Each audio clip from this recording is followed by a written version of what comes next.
ऐसे। और यहाँ हिस्ट्री राइटिंग, इतिहास लेखन, इसमें इतिहासकार के बारे में बताया था कि आरंभिक सल्तनत का जो इतिहास है उसमें क्या जो तबकाते नासिरी जो इल्तुतमिश के समय काल में तबकाते नासिरी लिखा गया इतिहास की पुस्तक थी। उसके बाद आप देखेंगे इसका इसका बर्नी, जियाउद्दीन बर्नी का लेखन। बर्नी की 2 रचनाएं महत्वपूर्ण है जिनसे प्रश्न, एक जो है वो तारीख फिरोज शाही है ना, जो अलाउद्दीन खलजी सिंधियों से पूर्वी मोहम्मद बिन तुगलक और फिर किसके समय काल की एफएसटी के काल तक में जो है वो लिखा गया है ना, 6 वर्षों तक का शासनकाल। और फिर राज व्यवस्था पर पुस्तक उसकी है फतवाए जहांदरी याउद्दीन बलबन की, मतलब स्टेट के पर में किताब लिखी हुई है। तो बलबन और जो है वो शम्स ए सिराज अफीफ की है तारीख फिरोज शाही, अफीफ ये तारीख फिरोज शाही। और इससे भी इंपॉर्टेंट हो जाता है अमीर खुसरो। क्या हो जाता है? अमीर खुसरो, जो अपने आप को तूतीय हिंद कहते हैं। दोनों धर्मों के बीच में समन्वय की स्थापना का प्रयास, न सिर्फ इतिहासकार बल्कि साहित्यकार के रूप में, है ना, समन्वयवादी संस्कृति के पुरोधा के रूप में अमीर खुसरो। अभी जितने आपने सर नाम बताया ना, इसमें से एक क्वेश्चन 100% आता है। वही मैं बता रहा हूँ ना, यूपीपीएससी से मैं बता ही रहा हूँ ना, और उसकी रचनाएं क्या लिखी। तो ये अमीर खुसरो यहाँ से। लेकिन फिरोज शाह तुगलक ऐसा शासक था जिसने अपनी ऑटोबायोग्राफी भी लिखी है, फुतूहाते फिरोज शाही।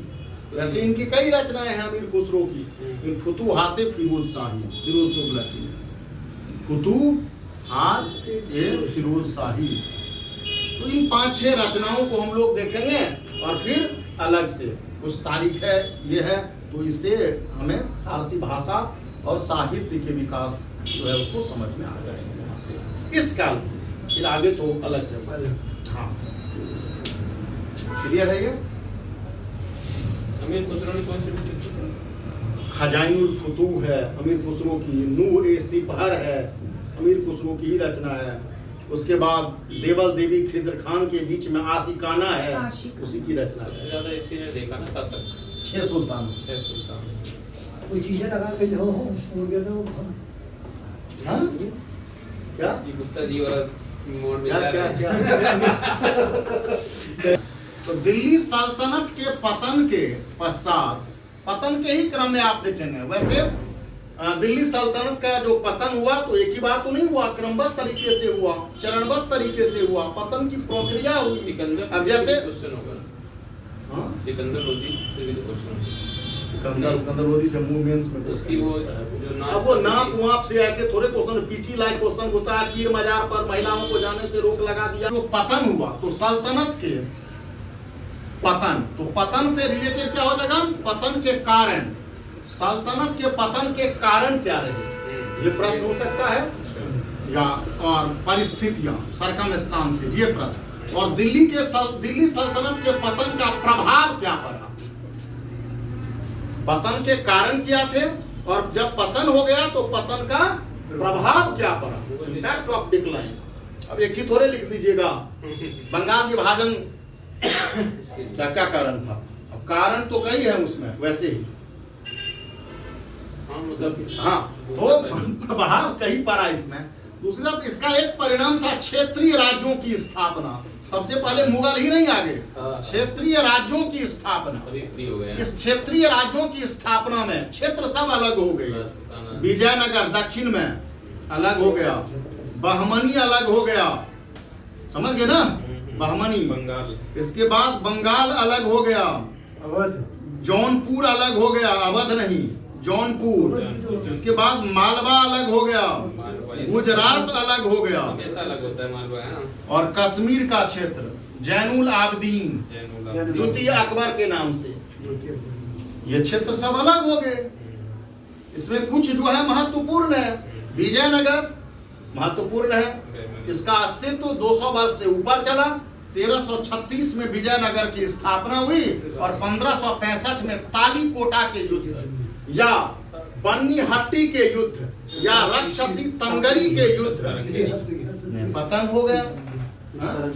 राक्षसी तंगरी वाला हाँ। सुन के याद हाँ। फिर बहमनी साम्राज्य, बहमनी का तो बड़े क्षेत्र पर में रहा। विजयनगर बहमनी संघर्ष का परिणाम ये निकला, रायचूर दोआब को लेकर के, जो पहले पल्लव और चालुक्य के बीच में संघर्ष हुआ था, उसी की याद को ताजा कर देती है ना। पल्लव और चालुक्य संघर्ष का स्मरण दिला देता है। तो बहमनी, फिर बहमनी से 5 राज्य टूट करके बने। बहमनी जो सल्तनत है टूटे, जिसके अंतर्गत बीजापुर, गोलकुंडा, अहमदनगर, बरार, तीसरा अहमदनगर, बरार और बीदर, ये 5 ऐसे मुगलों के काल में ये सबसे संबंध है। इसीलिए बहमनी साम्राज्य 5 भागों में टूटा। बीजापुर, गोलकुंडा, अहमदनगर, बरार और बीदर। बीदर में आप लोगों का यूनिट भी है। हाँ, हर जगह है। अहमदनगर वाला ही है, वो है ना हैदराबाद से। हाँ, अहमदनगर वाला हैदराबाद नहीं है, अहमदनगर महाराष्ट्र वाला है, गोलकुंडा वाला है आपका हैदराबाद, ये वाला क्षेत्र। चलिए, ये 5 टूटा, समझ गए। हाँ, तो बहमनी। फिर बंगाल में क्षेत्रीय राज्य की स्थापना हुई थी। सबकी अलग अलग स्थापना थी। जौनपुर, इब्राहिम शाह सर की, अटारी मस्जिद, हाँ, मालवा, फिर गुजरात, इन क्षेत्रों में। तो ये क्षेत्रीय राज्य अस्तित्व में आए दिल्ली सल्तनत के पतन के पश्चात। समझ गए, परिणाम ये किया आया। क्योंकि मुगलों ने जिस स्थापत्य कला को प्रश्रय दिया, उसके अंतर्गत एक सौमिश्र, जिसमें स्थानीय क्षेत्रीय वास्तुकला के तत्वों को भी ग्रहण किया मुगलों ने। बंगाल शैली से, राजपूताना के क्षेत्र से, है ना, इन क्षेत्रों से ग्रहण किया उसने। जौनपुर से, अलग अलग क्षेत्रों से अपनी वास्तुकला को, विशेषताओं को लिया और एक समन्वय बना।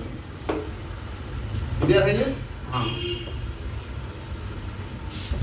अरे रागमाला वाली पेंटिंग इसी में थी।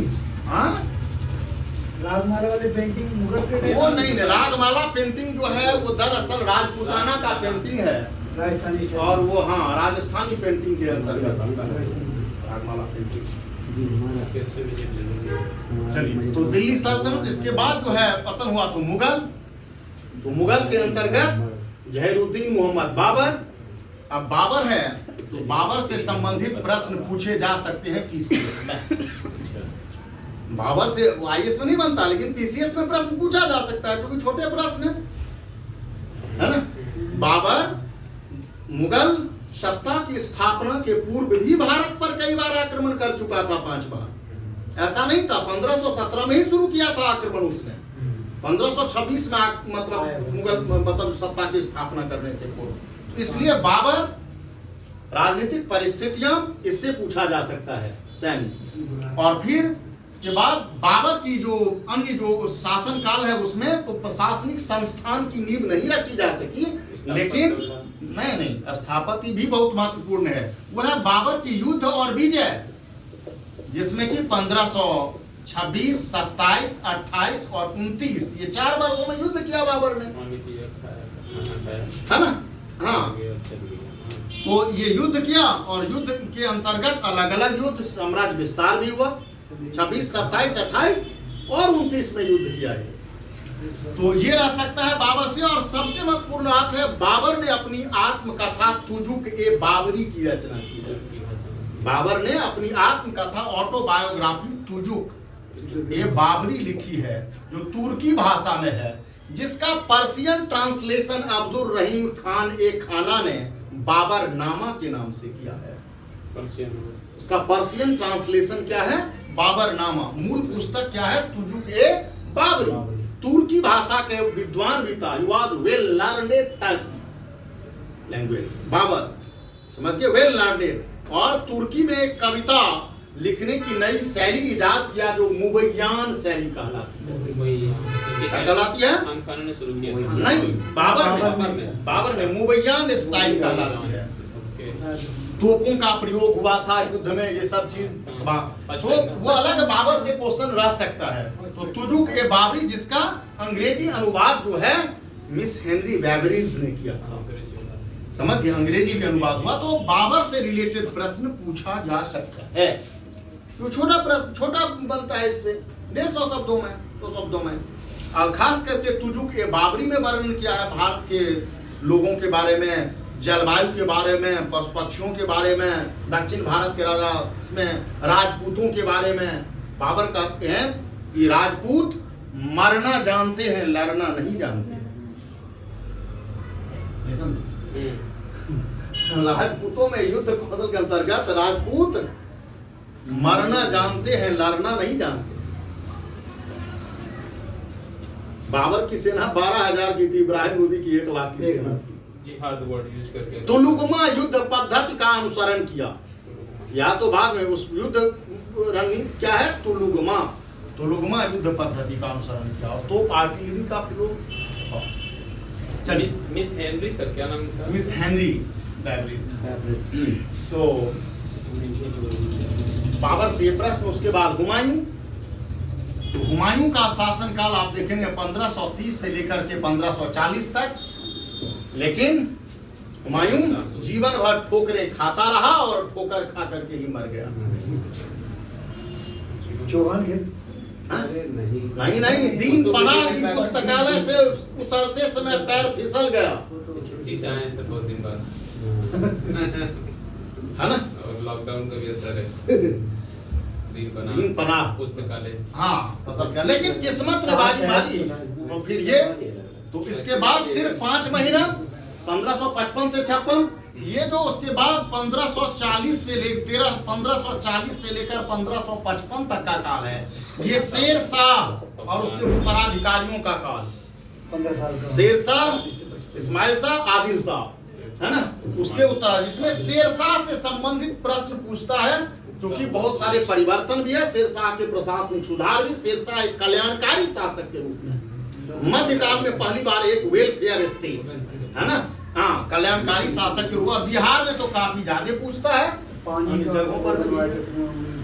अरे बहुत सारी चीजें, जीटी रोड जैसे आप देखते हैं वैसे क्लियर करवाया था, किराए बनवाई थी, हाँ, ये सब। अब उसी समय काल में सिक्के भी सब जारी हुए थे। तो शेरशाह की उपलब्धियां इन डिटेल हम लोग देखेंगे। ठीक है, हाँ, भू राजस्व का सुधार किया था। ये बात अलाउद्दीन के भू राजस्व में संशोधन किया, जिसे बाद के दिनों में अकबर ने भी संशोधनों के साथ। क्या बोलते थे शेरशाह वाले को? जब्ती इसका। हाँ। तो फिर अलाउद्दीन ने क्या था? जब्ती था। और अकबर का था आने दरसाला। चलिए, तो ये शेरशाह अगर आप देखेंगे तो ये समय का शेरशाह से एक क्वेश्चन रह सकता है। हुमायूं से रह भी सकता, नहीं भी रह सकता, मतलब बाबर से ज्यादा इंपोर्टेंट है। ये बात जो अकबर है, Akbar is known as the real founder of Mughal dynasty. वास्तविक संस्थापक तो अकबर ही था, समझ गए। तो अकबर से काफी प्रश्न बनते हैं। अब जैसे अकबर के युद्ध, विजय एवं विस्तार। मुगलों के काल में आप देखेंगे युद्ध, विजय और विस्तार, है ना, क्रम वाइज याद रखना पड़ेगा क्या? उत्तर भारत की विजय, फिर दक्षिण भारत की विजय। अच्छा। ये तो वो युद्ध, विजय और विस्तार। दूसरा जो है अकबर का युद्ध, विजय, विस्तार के अंतर्गत वो है विकेंद्रीकरण की शक्ति के रूप में थे राजपूत, राजपूताना के क्षेत्र शासक वर्ग। मुगल राजपूत संबंध की आधारशिला अकबर ने रखी, है ना। तो मुगल राजपूत संबंध,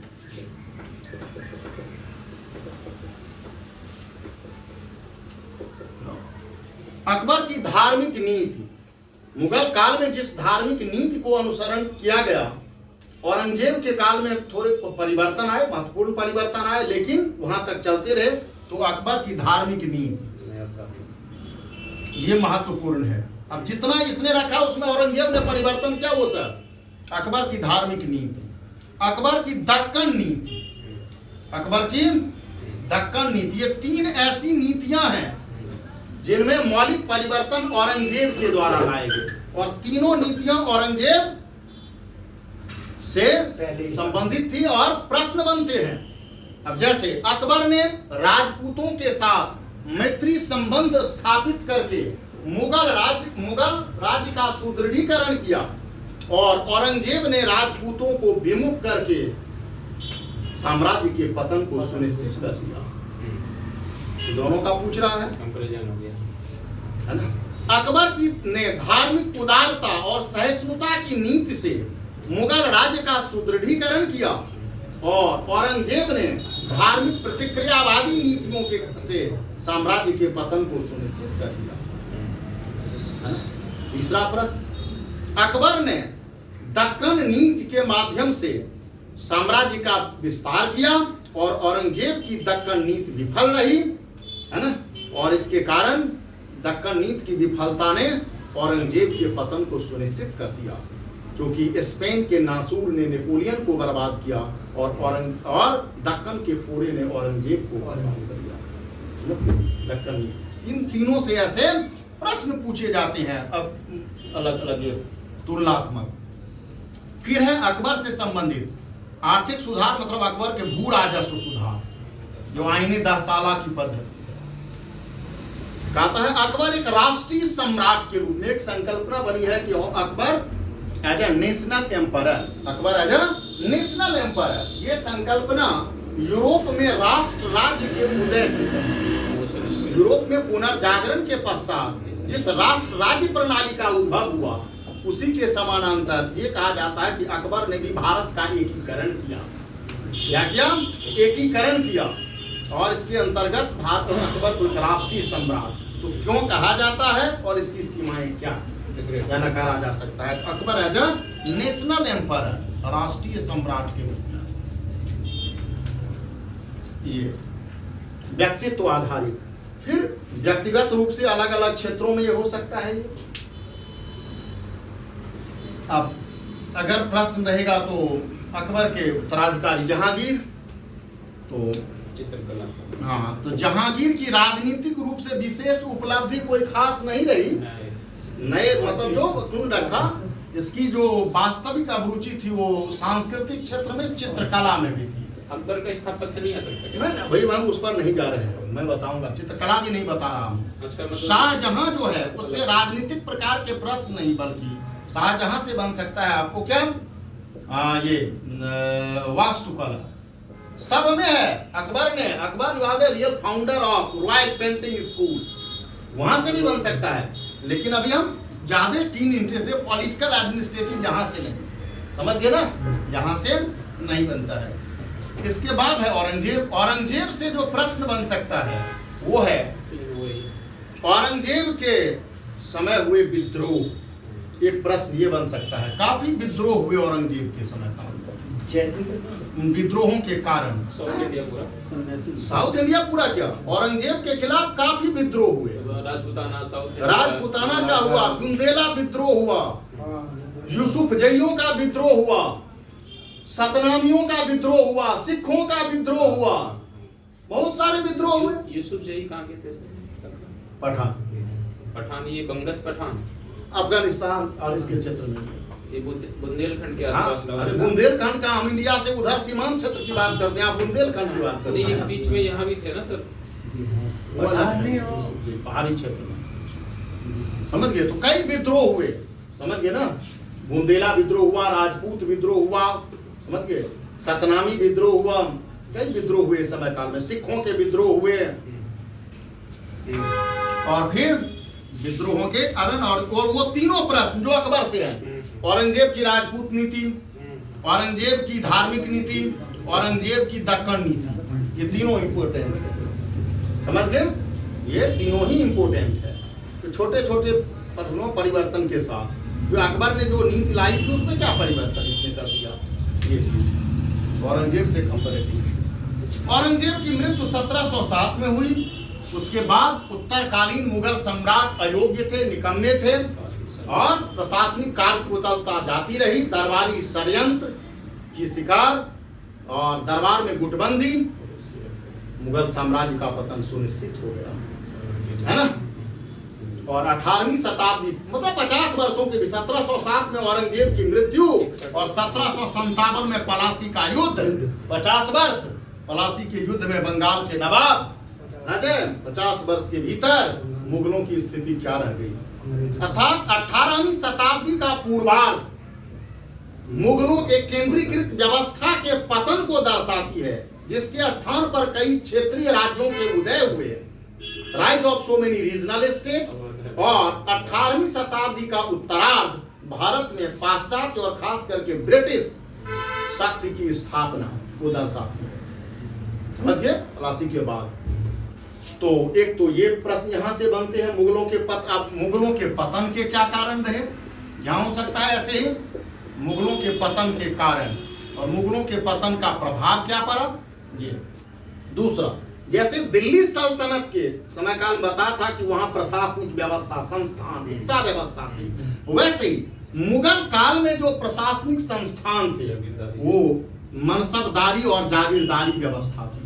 मनसबदारी और जागीरदारी, ऐसे व्यक्ति जिनको नगद वेतन दिया जाता था वो मनसबदार कहलाते थे, और जिनको भूमि अनुदान के माध्यम से दिया जाता था वो जागीरदार कहलाते थे।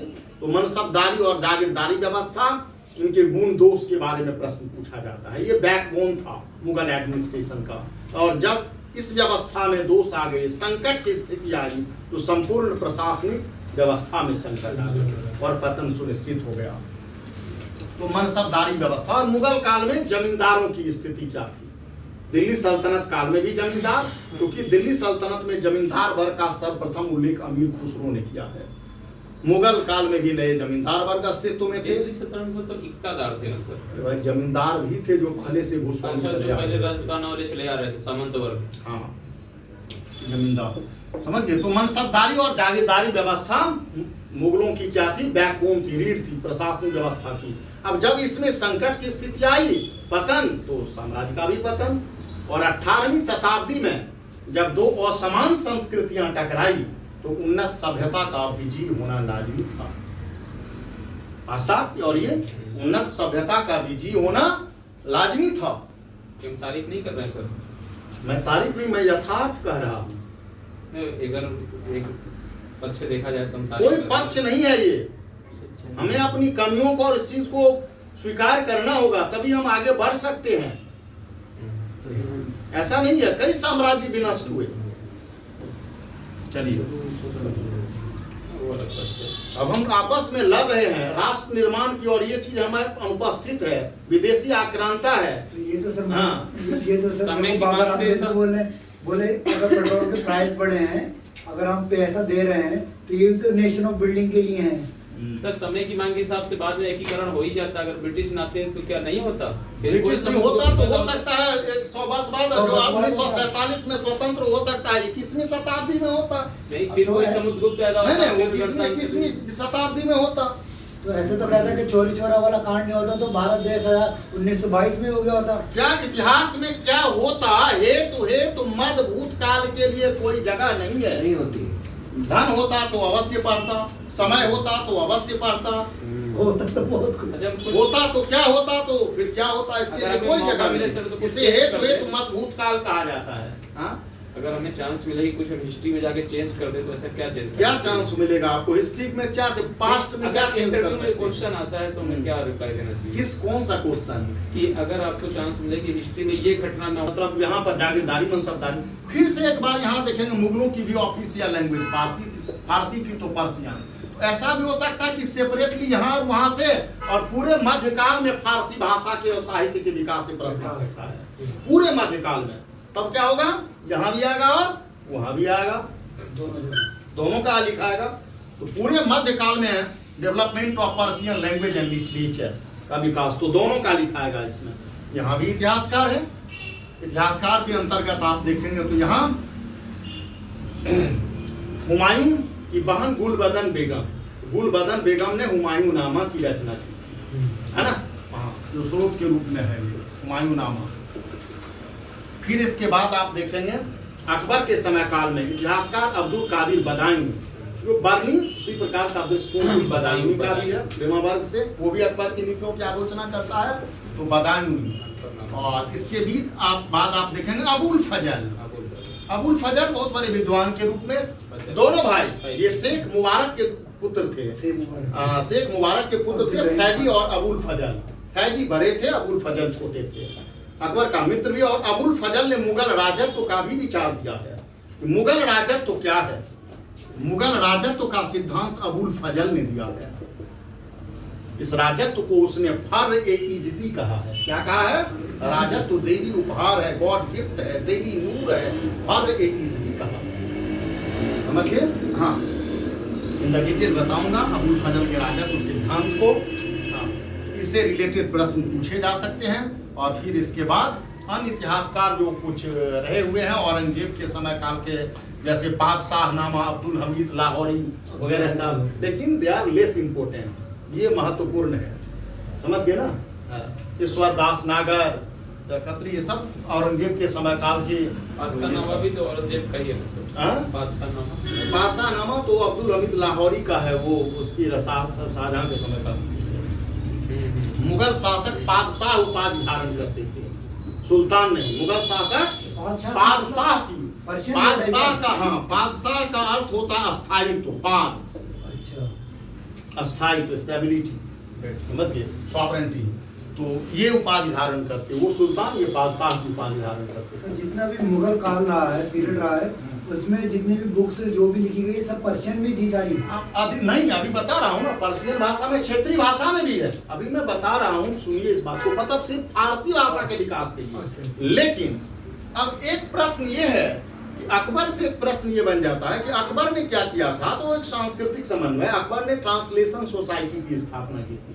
इसकी स्थापना की थी अनुवाद विभाग, तो ट्रांसलेशन सोसाइटी की स्थापना की थी, जिसमें संस्कृत यानी भाषा के बहुत सारी जो पुस्तकें हैं उनके फारसी अनुवाद हुए थे। जैसे रामायण का, महाभारत का, है ना, गणित की पुस्तक लीलावती का, इस सब के अनुवाद हुए थे। तो ट्रांसलेशन सोसाइटी की स्थापना की थी। तो इससे भी प्रश्न पूछा जा सकता है ना। फिर दारा सिकोह के समय काल में भी रचना हुई कि तो एक ये प्रश्न है। अब पूरे सल्तनत और मुगल काल से एक महत्वपूर्ण प्रश्न है जो हर अल्टरनेट ईयर पर पूछा जाता है, वो है भक्ति आंदोलन। भक्ति आंदोलन के कारण, प्रवृत्ति, प्रमुख विशेषताएं, भक्ति आंदोलन का प्रभाव, ये बहुत ही महत्वपूर्ण प्रश्न है पूरे मध्यकाल में। क्या है? भक्ति आंदोलन। आप उठा के देख लीजिएगा, एक क्वेश्चन आ जाता है। और इसी का दूसरा है, वो है सूफी। मुस्लिम धारा से कौन है? सूफी। सूफियों का सिलसिला, चार सिलसिले, समझ गए? तो सूफियों की ये रचनाएं, सूफी धारा, अलग अलग सेक्ट सूफी के, चिश्ती सिलसिला, सोहरावर्दी सिलसिला, फिरदौसी सिलसिला, कादरी सिलसिला, नक्शबंदी सिलसिला, ये सब कई सिलसिले सूफियों के। इससे भी प्रश्न बनते हैं। इससे क्षेत्रीय भाषाओं का विकास हुआ, समझ गए ना। तो मुगल काल में, मध्यकाल में क्षेत्रीय भाषाओं के भी विकास हुए। एक से रीजनल लैंग्वेज है, तो नो सिर्फ फारसी ऑफिशियल लैंग्वेज था, आधिकारिक भाषा थी, क्षेत्रीय भाषाओं की। इससे भी संबंधित प्रश्न पूछे जाते हैं। और फिर आ सकता है कि मुगल काल में या मध्यकाल में नगरीकरण या व्यापार वाणिज्य की स्थिति क्या थी, है ना, ग्रामीण जीवन क्या था। या और प्रश्न पूछा जा सकता है कि जो खलीफा की संकल्पना थी, उसमें खलीफा और सुल्तान के बीच में क्या संबंध था। सल्तनत काल में खलीफा और सुल्तान के बीच में क्या संबंध था? वो मान्यता देता था सुल्तान को। अब क्या देता था, क्या उसका महत्व था, नहीं समझे? सुल्तान जो थे खलीफा के अधीनस्थ थे। अधीनस्थ थे, लेकिन अब सुल्तान में खलीफा सब नहीं थे ना।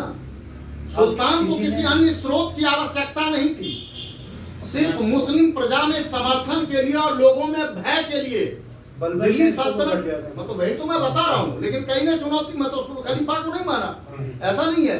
तो सुल्तान जो की और खलीफा का जो संबंध क्या है, उसी को खोलना है हमें। दिल्ली सल्तनत की सत्ता स्वयं में एक सत्ता थी, सत्ता के किसी बाह्य स्रोत की आवश्यकता सुल्तानों को नहीं थी, नहीं समझे?